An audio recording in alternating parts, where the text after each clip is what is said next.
What is going on, everybody? My name is Pete, and you guys are watching Paid to Drive and Pay to Drive vlogs. Hope you guys are doing fantastic out there. If you drive for apps like GrubHub, DoorDash, Uber Eats, or any of the others, you, my friends, are in the right place to stay up to date with what's going on in the gig economy. So get started right now for free. Hit that red subscribe button down below. Turn on all notifications so you're always notified whenever I post something new. And if you wouldn't mind, hit that like button down below. Just lets YouTube know I'm doing a good job. In fact, leave a comment right now saying liked, just so I know you did it. And let's jump into it.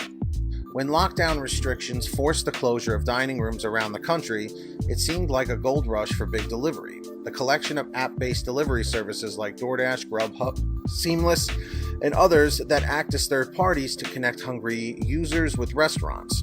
Restaurant owners desperate for revenue had no choice but to turn to them. Customers stuck at home went from standing in line to ordering online. The act even took on something like a moral imperative, as customers were told delivery could save the industry. In reality, what looked like a delivery boom now seems more like a delivery bust in disguise. DoorDash and GrubHub both owned up to losing $155.9 million and $145 million respectively last year. And it seems very likely things won't get better, short of a total ghost kitchen takeover. Here's why. Growth probably isn't as big as it seems. Last year, the major delivery platforms experienced major growth. Uber Eats reported its restaurant base grew by 75%, while DoorDash increased revenue by 241% during 2020. However, according to a new study published by Daniel Min McCarthy and Elliot Shin Oblander, an assistant professor of marketing at Emory and a PhD student at Columbia Business School, respectively, the gains the industry experienced last year can be attributed mostly to a substitution away from dine-in behavior. And contrary to what reps from delivery companies have argued about user growth, they're mostly splitting, not increasing. Customers with restaurants, with users signing up for multiple services instead of unique customers. So far, guys, I gotta say this is definitely a little alarming. According to McCarthy and Oblander, who looked at credit card geolocation and restaurant data collected from Earnest Research, Yipit Data, and SafeGraph, the pandemic created an estimated $19.3 billion in revenue for delivery companies. This accounted for roughly 70% of growth. As the Wall Street Journal noted, while sales did grow by 122% last year, if the pandemic hadn't kept people from dining in restaurants, the number would have been just 38%. Furthermore, McCarthy and Oblander write, the growth in the past year represented a U-turn pre-pandemic. Customer acquisition was falling, as was order frequency, and growth was stalling. It stands to reason, then, that as diners are allowed to return to restaurants without restrictions, sales may drop sharply. On the delivery platforms, McCarthy and Oblander believe the growth experienced by the platforms in 2020 is not going to last. We just kind of imagine it would be what we just saw last year, but in reverse, McCarthy says. Still, the authors offer to caveat that delivery companies may benefit from some behavioral changes, including an increase in both long-term remote work and consumers who have gotten used to ordering delivery. I think that there's a segment of people who had never tried delivery before that now have been exposed, so you kind of pulled forward some of that demand, McCarthy says, before cautioning that delivery is not going to be viewed as some sort of a patriotic service to the country or something when we return to business as usual.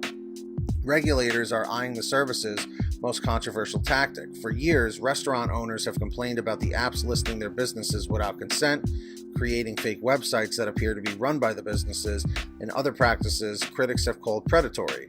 Doing something about these practices may feel like a hopeless task, as just four companies, Civil Eats reported last year, control nearly the entire market.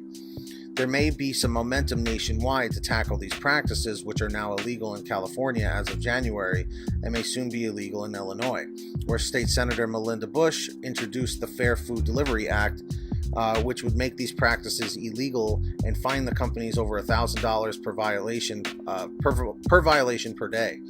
It would also allow restaurants to recover damages. The bill passed through the state Senate and is is awaiting a vote in the House, while similar bills have been introduced in Rhode Island and New York. Listing businesses without consent has been critical to the platform's expansion, and these practices are one way the companies drive up sales. GrubHub alone made 23,000 websites that appeared to be operated by restaurant owners and listed alternative phone numbers that were created by GrubHub. Anytime a call is made to one of those numbers, even if it's just to ask a question about dine-in service, GrubHub gets a commission. Now, I'm not sure if a lot of you guys knew about this or not, but this is a really major issue. I don't know if you guys remember a lot of these problems, but let's face it, you know, the gig economy has been bittersweet. I think we can all agree with that, okay? It's been bittersweet, mainly for the fact that you guys know you can make your own hours, you know, you can kind of, you know, work at your leisure. You get to call the shots on which orders you accept and all that stuff. But, you know, on the downside, look how much money these companies are losing. Anybody who tells you these companies are doing great, they don't really know the full story, okay? It's very sad. It's very disheartening just to see, you know, where things started so many years ago and now where it has ended up. It's tough, man. It's definitely a very tough situation to watch unfold. And of course, if you ever have anything you want to share with me, a comment, a question, a topic, a story, an article, whatever it is, be sure to send it to me at paidtodrivestories@gmail.com. Also, for a quicker response, you guys can always reach out and message me through Patreon at patreon.com/paidtodrive. That link is in the description down below or in the pinned top comment. And anyone who signs up as a patron, as my way of saying thank you, is I give you guys shout outs in all my new videos. And as you can see, there are all the names right here on your screen of our current patrons as of the current moment of this video being made. So huge shout outs to all of them. If you guys want to sign up, links are down below. As I mentioned, who's going to be the next patron? Maybe it will be you. And of course, I hope every single one of you out there is saving lots of money on your gas using the free gas app called Get Upside. The link is in the description down below. Just scroll down this page and click on the link that says Get the Free Gas App. It's very simple to use. It'll tell you how to install it on whatever kind of phone, tablet, or device that you have. And then from that point, all you got to do is go to your gas station, pump your gas, print out your receipt, take a picture of your receipt with the Get Upside gas app, and within 48 hours or so, you'll get anywhere from 15 cents to 45 cents a gallon back, which is pretty fantastic. And if a friend or family member signs up using your code, you'll get paid every time they pump gas. It's called Get Upside. Links in the description down below. Make sure to download it today. And finally, for all your t-shirts, hoodies, and goodies, visit paidtodrivestore.com. That link is in the description, and you guessed it, the pinned top comment down below. We've got lots of great new designs, colors, sizes, you name it. We probably have it on sale every day at paidtodrivestore.com. That link is in the description down below and the pinned top comment. And of course, if you made it to the end of this video, I'm extremely grateful for all of you. Let me know by leaving a comment in the chat or the comment section below saying END100, END100. Just lets me know you did it. Don't forget to hit that red subscribe button down below and turn on all notifications so you're always notified whenever I post something new. And if you wouldn't mind it, hit that like button down below. Just lets me know you enjoyed the video, and it lets YouTube know that I'm doing a good job. In fact, leave a comment right now saying liked, L-I-K-E-D, just so I know you did it.